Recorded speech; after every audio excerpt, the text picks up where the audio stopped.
Hi everyone and welcome back to Chess for Charity. In this video, I'm going to demonstrate 5 intermediate king and pawn ending wins and how to think about them and how to solve these little positions. So let's get started with this first one. So it's white to move, and you have to think about how to kind of promote this pawn and what are the goals here. So you might think, I want to push this pawn, I want to move the king, and the first thought is if you were to go king here, well, the king can shoulder you off with the opposition, and black has the opposition. Instead, you want to push, and the reason being that if the king were to go the other way, you can continue to push. The king would be forced out because this square would be covered by the pawn, and then you can promote after a couple more moves.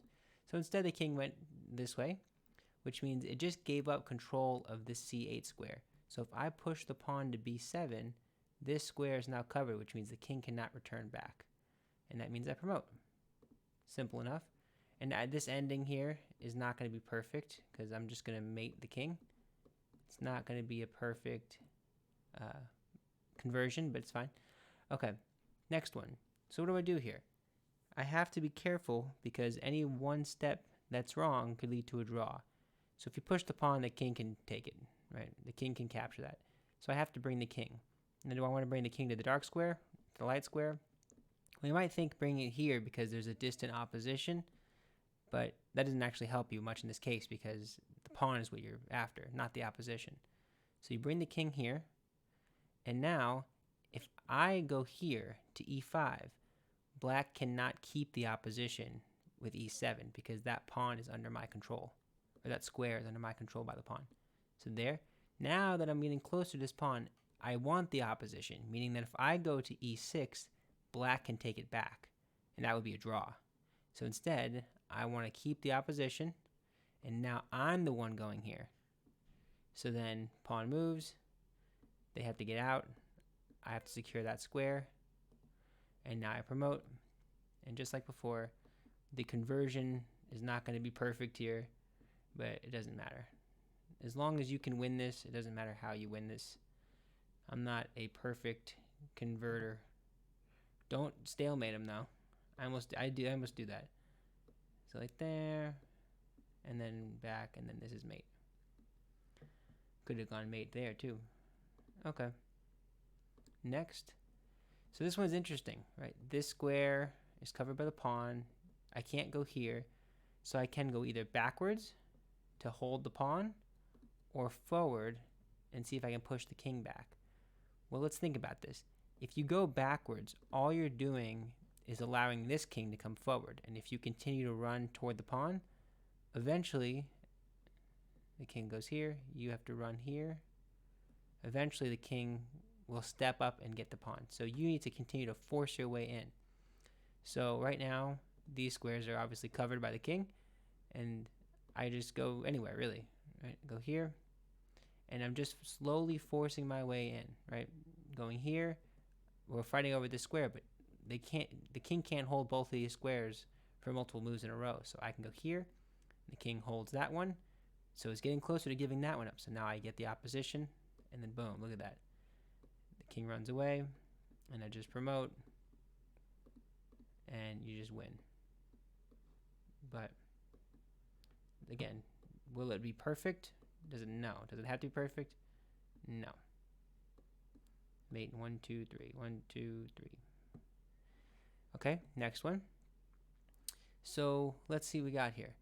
So this is a really good one because it might be tempting to run the king up the board like this, but it's actually kind of counterintuitive because if you do this, if you run here, let's just say king there, king f4, king f6, well, look who has the opposition. Black does. But if you go around this way to the h file, see here, king h4. Now if they go here, they don't have the opposition anymore. I can take this square, and they can't take that square. Right? So, of course, this is not easy to do over the board. You don't have these arrows and the colors.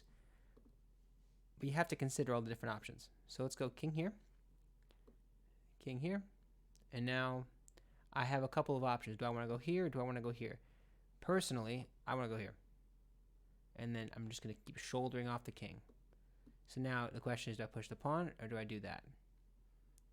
Well, again, this is personal preference. I'd prefer to go here. And now they can't stop me. I have all of this. These are all covered right here. So boom, boom, boom. And that's going to be a win. And let's just try to see how fast you can convert it. Just be careful, no stalemates. And then king goes back, you go here, king goes here, mate on g2. Okay, this is the last one. Now this one you have to be familiar with because this is just a pattern you have to know. So the king is pretty far away, my king and the black king, and you're closer to these back rank than they are to your back rank. So what you have to do here is you have to think about, how do I create a passed pawn? Well, if you push one of the side pawns, what does that do? Let's think about it. Push the pawn, they take, you take, they lock it up. And then what? Whoever's king is closer wins. Black would win in that case. The same thing, because of the symmetry, the same thing goes for the other pawn, which means you have to consider the middle pawn. Well, if the middle pawn goes, one of the pawns have to take. Now here is the beauty of this next move, and if you have seen this before, you already know I'm going. This is a beautiful little tactical shot in some way. It's a little endgame trick. So this pawn is currently holding this square and this square. Well, I have two white pawns, one of which wants to promote. Well, if I were to push this pawn, black takes, and I can't do anything about that. I could take, and then they take, and I lose. So instead, I have to push the f pawn, so that once they take, I can go for a touchdown. So that's the idea. You have to essentially take all of the defenders away so you can win. And of course, if the pawn were to capture here, you just take. And now it's just a queen against three pawns, and the king's not even close, and that's a check. So you're threatening this guy, you're threatening that guy. Now the key is just don't lose this, right? Now, will I lose this? I hope not. Check. This mine. And then how do I finish it off? Right here. Just mop up all the pawns. And then, just like before, my strategy is to just get the king into the corner and then mate. That's what I'm going for. So, of course, you can do it faster, but there are many ways to win. Okay, so those are the 5 different endgame techniques. So on chess.com, there is a challenge feature where you can see how fast you can do it. So I'm going to try to see if I can beat my personal best time. So let's just try it out, and maybe seeing it in action will help you see the patterns. So you push, and then push, and then this is where the technique comes into play when it comes to the king and the queen ending. I could see myself messing up here, but, and then that's the opposition, push, push, and then how do I win this? How do I finish it off? This is the question. And then the king is going to have to go back or continue to move that way, and then this is going to be mate on the spot. Force my way in. So see how once you get used to it, it's just a matter of practice, like everything else in the world. And then that's mate. And the last one, you go around. I want the opposition. Okay, that's enough. So push, push, push. And then what do? I cut the king off. That's all I'm doing. Once it goes to the side, I'm going to move the queen again. Same idea here. That's mate. And then how do you finish this? This one, push, push, push. I want to do this.